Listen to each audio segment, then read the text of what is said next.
ভাই ওই দানবকে ধরতে পারবি তো? তোর কথা শুনি কিন্তু আমার ছেলেকে খেলতে দিয়েছি। হ্যাঁ হ্যাঁ ধরতে পারবো, মাঠময় লোক আছে, পালাইতে পারবে না।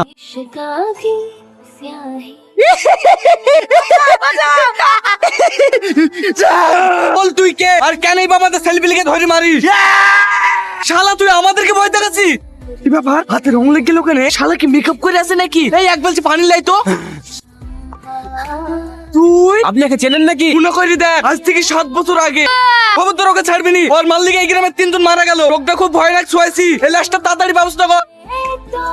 কি ব্যাপার মোড়ল সাহেব? আমরা শুনু নাকি তোর বোর মতন তোর মেয়েরও রোগ হয়েছে। না না মোড়ল সাহেব, ওই দেখেন ওর মেয়ে, ওর মায়ের মতনই তো আর রোগ হয়েছে। একই ভুল আর দ্বিতীয়বার করবো না। এক্ষুনি আর মেয়েকে মেরে ফেলতো। আজ তোরা বুঝতে পারছি ছেলে হারানোর যন্ত্রণা কতটা কষ্ট। এদিন আমিও তোর পা ধরেছিলাম, কত অনুরোধ করেছি, কিন্তু আমার মেয়েকে তোরা রক্ষা করি।